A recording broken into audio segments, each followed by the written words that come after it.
Welcome back to another video, everyone. This is a video I've been really looking forward to doing for a while now. It's about 2 to 3 years in the works, and we're finally tackling the exterior of the car and completely changing what it looks like. So hope you enjoy it, and let's get into it.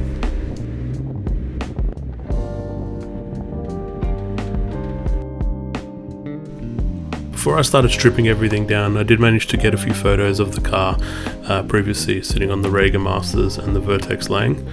Don't get me wrong, I really like this look, but I just feel it wasn't mine. The car did come from Japan with the aero, and it was really nice, but again, it just really wasn't mine. So this is the way the car was sitting just prior to paint.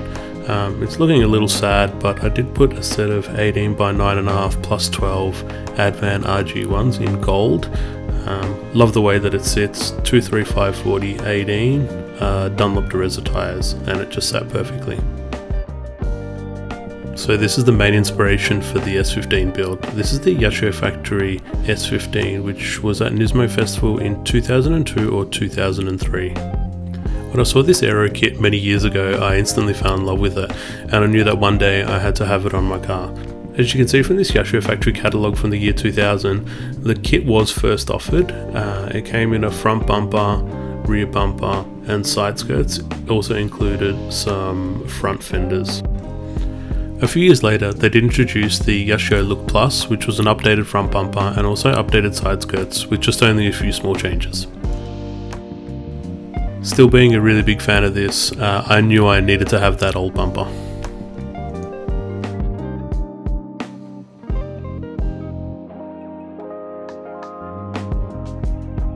After months of trolling Yahoo auctions, I finally found the rear bumper.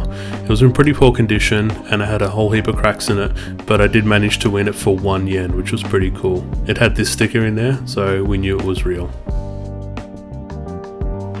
A few weeks later, the same seller on Yahoo Auctions listed the matching side skirts, again in really poor condition, but they were real Yashio Factory. I needed to have them. I thought to myself, man, this is going to be so easy to find the rest of the aero. Boy, was I wrong. So many months went by and I couldn't find any of the other pieces, but then all of a sudden, on my daily checks of UpGarage and Yahoo Auctions, I managed to find a pair of front fenders. I quickly snapped them up, I needed them, and then ironically, a week later, a buddy of mine here in Melbourne messaged me and said, "Hey, I've got a rear pair of over fenders, do you want them?" As if I'm going to say no, so I snapped them up. At this point, I'd been searching daily for that missing front bumper. I looked everywhere. I would check every single day, every website, until I decided to go to Japan and speak to Okachan himself. Fast forward a few more months and we're in Japan. I went and visited Okachan at Yashio Factory and told him exactly what I was doing. I told him that I was just missing that one front bumper and that's all I needed to complete the whole kit. I asked him, by any chance, do you have any laying around? And he said, they've been gone for many, many years. After about half an hour of conversation, Okachan stopped me and said, "Let me make a quick phone call for you and I'll see what I can do." He quickly left the room and came back a few minutes later and mentioned to me, "Success, I have found you a bumper, but the only problem is it's in Okinawa." Now if you don't know, Okinawa is in the south of Japan, it's very far and freight is very expensive. I mentioned I don't care how much it will cost, I just need to have this bumper. We exchanged details and pretty much that drive home from Yashio Factory, I had a smile from ear to ear. A few weeks later, Okachan sent me this photo on Instagram and it just got me so excited. Fast forward about a year and a half and here it is, all ready. It had to be cut in fours to be shipped via air, but we eventually got it to Australia, we fixed all the cracks and she's all ready to go for paint. And there's that special little Yashio Factory sticker. I'd have to say, my favourite part of the aero kit would have to be the front fenders. It had this really cool, unique bubble arch design, which actually worked really well with the body lines of the S15. And then if you put a set of meaty tyres and 17s or 18s, it just looked perfect. As you can see here, it just looks so good with the meaty tyre combo. Kazama Auto did run these fenders on their demo car before they produced their own ones, and it just looks so good with the semi-slicks tucked under. How exciting, right? Wrong. A few weeks before we were scheduled for paint, I decided to pull the fenders out and give them a try on the car. something didn't sit right. These were only supposed to be 20mm front fenders and they just sat huge. I don't know what happened. I was so gutted, but I needed to work out what the problem was. They looked legit, everything was fine, they even had the Yashio Factory sticker on the inside, but they were just so big. Upon further inspection, when I looked on the inside, I can see here that someone had actually cut the fiberglass flare and then put another one on, which is just so much bigger. I think they're about a 50 or 60mm wider, and it just looked ridiculous. So where do we go from here? My second option for fenders was these 20mm wider Origin fenders. They're the same fenders that were made by M Sports, Y Square, and a bunch of other manufacturers back in the day. As you can see here, the top secret S15 was running the same style of fender, and also the M Sports S15 driven by Tanaka-san.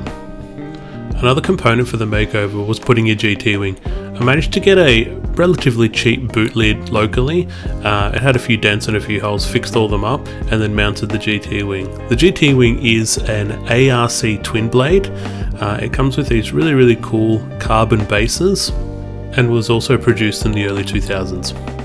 I managed to dig deep through the internet and find a catalogue with all the specifications. It was released in a few different sizes and a few different styles. There was the high and low, and I can see here that the one that I got for my car was the 1500 wide.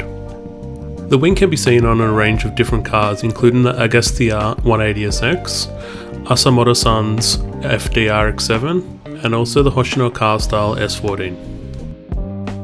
And don't worry everyone, I've kept the original boot lid with the spoiler we put on previously. It just needs a little bit of a clean. Loading it on the tow truck and off to paint we go. It was such a crazy feeling that the next time I see this car, it's going to look completely different. And it's going to look like the car that I envisioned in my mind for so many years, with the Yashio Factory kit, the GT wing, everything. I was super excited.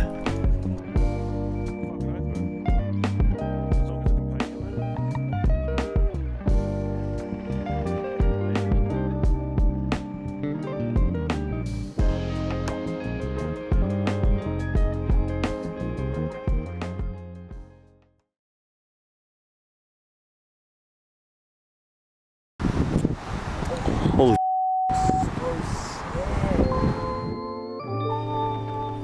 Finally, all that patience paid off. I couldn't believe what I was seeing. The car just looked so cool. I was so over the moon.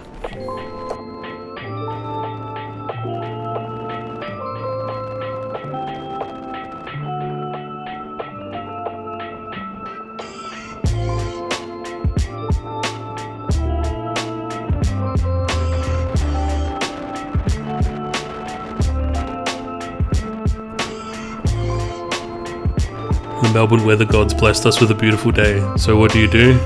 Just wash your car. Again, I don't really know how to wash cars, so I just got How to help me clean it all up.